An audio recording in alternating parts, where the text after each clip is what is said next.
Hi all. Today let's see the difference between two methods which are used for asynchronous testing in Karma and Jasmine.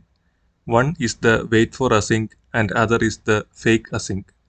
So for the demo purpose I have created an Angular 14 application which has the app component which in turn uses the app service from which basically it calls the getData method, and within the getData method it is calling an API to get some data, and this data which is received from this API, it is being displayed in the HTML. So it will include the title, author and the image of a book. So this is our application, and now we will be writing unit test for this simple application and concentrate mainly on the asynchronous testing. So for testing the app component, I have created a spec file app component spec.ts, and within this we have the test suite for the app component, and we have the setup for creating the instance of the app component. But since our component depends on a service which makes use of an HTTP call, we need to mock the service so that the actual API is not called during the unit test. So here I have created a mock app service and provided it as the use class for our app service provider. So within the mock service, I am having a public method called getData, and within this initially I am just returning this data as an observable using the of operator of RxJS. So here there is no asynchronous operations. We are just synchronously returning the data in the observable. So for testing this, initially we have the should create app method where we create the component and get the component instance from the fixture, and we check whether it is true. So since we have resolved all the dependencies, our component will be created. So if you go to the Karma, you can see that our create app has run successfully. Next, we have the second test case where we basically check the HTML part for the title, author and the image. So this should match with the sample data which we have provided here. That is the title, author and the image URL which we have provided here. Now within this test case, since it is a synchronous operation, first we can create the component and then call the detect changes so that our initialization life cycles are run, like ng on init, all those are run. So once it is completed, we get the native element from the fixture and we make use of it to query the div to check the title and also the author. Similarly, we query the image tag using the query selector and check whether the source is equal to what we provided in our mock. So here you can see that once we execute the test case, it is successful. So now let's make this mock data, that is the getData method, which returns the data synchronously, into an asynchronous method. So what we can do is we can replace the of operator with a new observable within which we have the subscriber, and we emit the data inside a set timeout. So the set timeout basically it accepts a callback and an initial time after which the callback will be executed. So I have given it as 4 seconds. So it basically emulates a API call, and after 4 seconds it will send the data which we have created here. So once we have done this,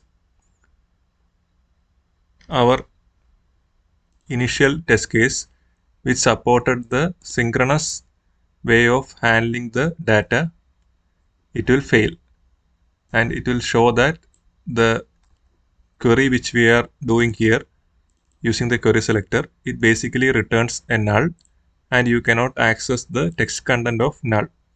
So in order to handle such asynchronous data operations, what we can do is first we will try out the waitForAsync function. So we can give the waitForAsync and we need to call it. So once we have done that, what the waitForAsync does is that it automatically waits for all the asynchronous operations within this block to complete.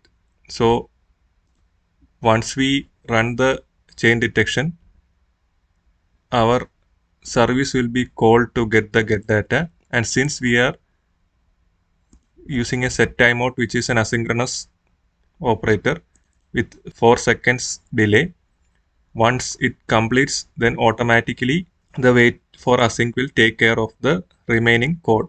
So for that, in order to know when the asynchronous operations have completed within the wait for async block, we can make use of the fixture dot when stable, and this returns a promise.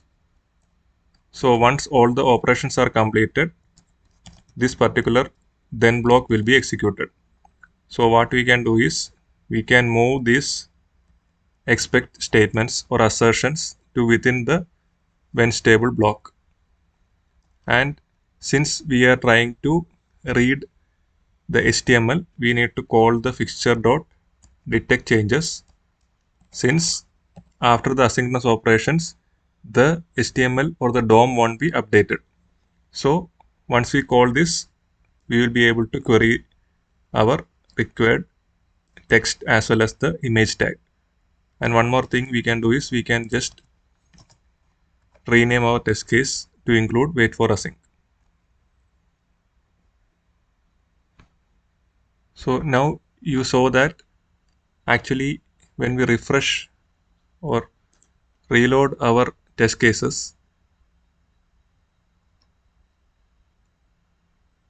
there's a certain delay for the completion of the test case.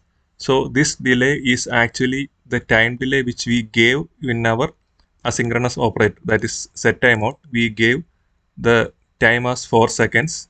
So the waitForAsync actually waits for that particular time so that the when stable will be executed and our test case will continue to work. So this is one drawback of using the when stable, because it actually waits for the time which we specify within the asynchronous operation. So in order to avoid this, we have the second way of handling the asynchronous operators, that is the fakeAsync. fakeAsync basically what it does is it enables us to write test cases synchronously for our asynchronous methods. So here let's duplicate our test case, and here we will make use of the fakeAsync, and I will change the title as well. So once we give the fakeAsync, what we can do is we needn't wait for our fixture to become stable. So we can remove this check,